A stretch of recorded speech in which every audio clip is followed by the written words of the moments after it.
नमस्कार, आप देख रहे हैं 4 PM और मैं हूं आपके साथ निधि तिवारी। एक तरफ राहुल गांधी कहते हैं कि डरो मत, तो वहीं दूसरी ओर मोदी सरकार को इतना डर लगता है कि पूछिए मत। बार बार राहुल गांधी के खिलाफ कोई ना कोई पुराना मामला लेकर कोर्ट में पहुंच जाती है। बीते महीनों में हमने देखा है कि कैसे सालों पुराना केस लाकर राहुल गांधी की सांसदी छीन ली गई थी। कई महीनों तक ये चलता रहा। फिर 4 अगस्त को सुप्रीम कोर्ट ने राहुल गांधी के हक में फैसला सुनाया और राहुल की सांसदी वापस आ गई। लेकिन अब फिर से कई राज्यों में चुनाव हुए और सभी राज्यों में भाजपा की हालत इतनी खराब नजर आ रही है कि बौखलाहट में भाजपा फिर से पहुंच गई है कोर्ट।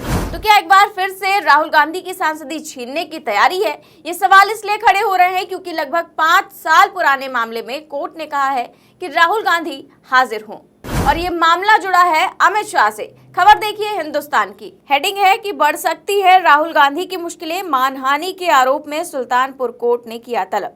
तो मानहानि से जुड़ा ये भी मामला है, जैसे कि पिछला मामला मोदी सर ने मानहानि मामले से जुड़ा हुआ था जिसमें राहुल गांधी की सांसदी गई थी और अब फिर से एक मानहानि का मामला जो है वो सालों पुराना मामला अब फिर से बाहर आ गया है। खबर में देखिए आगे लिखा हुआ है कि कांग्रेस के पूर्व अध्यक्ष राहुल गांधी की मुश्किलें बढ़ सकती हैं। केंद्रीय गृह मंत्री और भाजपा के पूर्व अध्यक्ष अमित शाह के खिलाफ आपत्तिजनक टिप्पणी कर मानहानि के आरोप में सुल्तानपुर की MP MLA कोर्ट ने राहुल गांधी को तलब किया है। कोर्ट ने उन्हें समन जारी करने का आदेश दिया है। कोतवाली देहात थाना क्षेत्र के हनुमानगंज निवासी जिला सहकारी बैंक के पूर्व अध्यक्ष विजय मिश्र ने कांग्रेस के पूर्व अध्यक्ष और सांसद राहुल गांधी के खिलाफ 4 अगस्त 2018 को मानहानि का मुकदमा दायर किया। तो ये मानहानि का मुकदमा है, 2018 का मुकदमा है। दरअसल राहुल गांधी ने कर्नाटक में 5 साल पहले अमित शाह को हत्या का अभियुक्त बताया था एक रैली के दौरान, और उस समय जो अमित शाह थे वो बीजेपी के अध्यक्ष थे। और इस मामले पर जो है भाजपा नेता विजय मिश्रा, जिन्होंने मानहानि का केस दर्ज कराया था, उनके वकील का क्या कहना है, सुनिए। राहुल गांधी जी बंगलौर में जो है अमित शाह जो राष्ट्रीय अध्यक्ष थे भाजपा के उस समय, उनको हत्या का अभियुक्त बताया था। इसी बात से आहत होकर के यहाँ के विजय मिश्रा भाजपा नेता जो डिस्ट्रिक्ट कोऑपरेटिव बैंक के चेयरमैन भी थे, उन्होंने यहाँ कंप्लेंट फाइल किया था। पिछली तारीख पेशी पर तलबी बहस हुई थी। आज माननीय न्यायालय ने उनको एज ए मुल्जिम तलब कर लिया है 16/12/2023 के लिए। क्या कार्रवाई हो सकती है राहुल? और उनकी समनिंग हुई है, वो धारा 500 के तहत जो है माननीय न्यायालय ने प्राइमा फेसाई केस उनके विरुद्ध पाते हुए उनको अभियुक्त मानते हुए उनको तलब किया है और उसमें उनको हाजिर होना पड़ेगा। हाजिर होकर अपनी जमानत करानी पड़ेगी या उस आदेश के खिलाफ वो रिविजनल कोर्ट में भी जा सकते हैं। धारा 500 का मतलब क्या होता है? धारा 500 मानहानि है, जिससे अगर किसी की कोई भावना आहत होती है, जिसमें 2 वर्ष तक की सज़ा का कारावास का प्राविधान है, तो इसी धारा में उनके खिलाफ कंप्लेंट फाइल की गई। वहीं इस मामले में जिन्होंने केस दर्ज कराया है विजय मिश्रा, उनका क्या कहना है वो भी सुनिए। ये प्रकरण ये है कि मैं बीजेपी का जिला उपाध्यक्ष था वर्तमान समय में, और उस समय माननीय अमित शाह जी हमारे जो इस समय गृह मंत्री हैं वो राष्ट्रीय अध्यक्ष थे। और उस समय एक बंगलौर में प्रेस वार्ता किया था श्री राहुल गांधी जी ने, जो कांग्रेस के राष्ट्रीय अध्यक्ष थे। उन्होंने अपने वक्तव्य में प्रेस के समक्ष ये कहा कि अमित शाह जी हत्यारे हैं। इसको लेकर के मैं काफ़ी क्षुब्ध हुआ, काफ़ी दुख हुआ, और इसी बात को लेकर के मेरे पास 2 लोग आए और उन लोगों ने कहा कि आप ऐसी पार्टी के कार्यकर्ता हैं जिसका राष्ट्रीय अध्यक्ष ही हत्यारा है। इसका मैंने काफ़ी चिंतन मनन किया, मुझे काफ़ी तकलीफ़ हुई। मैंने और कार्यकर्ताओं से राय मशविरा करने के बाद एक परिवाद माननीय न्यायालय में दायर किया और उसमें आज फैसला आया है। काफ़ी लंबा समय चला मुकदमा, आज इसमें फैसला आया है और फैसले में श्री राहुल गांधी जी को तलब किया गया।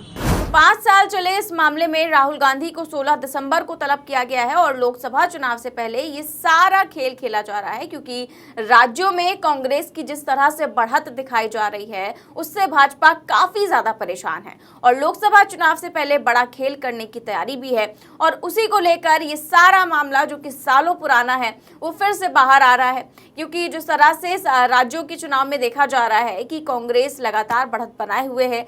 सभी सर्वे में भी कांग्रेस की जीत दिखाई जा रही है। ऐसे में भाजपा इतनी परेशान हो गई है कि उन्हें लोकसभा चुनाव से पहले काफी ज्यादा डर लग रहा है कि लोकसभा चुनाव में भी कहीं अगर यही हाल हुआ तो फिर तो मोदी जी का गद्दी से उतरना बिल्कुल तय है। ऐसे में लगातार ऐसे इस तरह के मामले सामने लाए जा रहे हैं। हो सकता है कि जो इन 5 राज्यों में चुनाव हुए उसमें जितनी भी रैलियां हुई उसमें राहुल गांधी ने जो भी कमेंट किया हो, जो भी टिप्पणी की हो, उसको लेकर भी कोई ना कोई केस बन जाए और उससे पहले भी राहुल गांधी की सांसदी छीन ली जाए तो इसमें भी कोई बड़ी बात नहीं होगी, क्योंकि मोदी सरकार ये सब करने में माहिर है। और जिस तरह से मार्च में जब राहुल गांधी की सांसदी छीनी गई थी तो उसके बाद राहुल गांधी जो है वो भारत जोड़ो यात्रा उन्होंने शुरू की और उसके बाद उनकी छवि में किस तरह से परिवर्तन आया और किस तरह उनकी लोकप्रियता बढ़ी वो भी सबके सामने है। उससे भी मोदी सरकार काफी ज्यादा डरी हुई है, क्योंकि उन्होंने जिस भी राज्य में यात्रा की उसमें पॉजिटिव रिजल्ट ही देखने को मिला है। लगातार भारत जोड़ो यात्रा भी चलती रही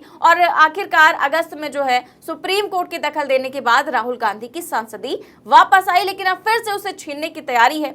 ऐसे में राहुल गांधी जो है जो कि तेलंगाना में रैली कर रहे हैं, उन्होंने देखिए अपनी भारत जोड़ो यात्रा को लेकर क्या कुछ कहा है। राजनीति में भारत जोड़ो यात्रा से पहले मोहब्बत शब्द का प्रयोग कोई नहीं करता था। सही बात है ना? तो भारत जोड़ो यात्रा का लक्ष्य यही था, ये देश जो है ये नफरत का नहीं है, ये मोहब्बत का देश है। और नरेंद्र मोदी ने, आरएसएस ने, कट्टरपंथियों ने पूरे देश में नफरत फैला दी। तो सबसे पहले बात समझने की यह है कि सबसे पहली लड़ाई नफरत के साथ लड़ाई है। इसीलिए हमने भारत जोड़ो यात्रा में बहुत सुंदर नारा दिया, नफरत के बाजार में मोहब्बत की दुकान खोलनी है। और भारत जोड़ो यात्रा ने हिंदुस्तान की राजनीति को हमेशा के लिए बदल दिया। और पहली बार जो पहले गांधी जी के समय मोहब्बत एक राजनीतिक शब्द हुआ करता था, उसको फिर से सही जगह दी, राजनीति में मोहब्बत को हम आगे लाए।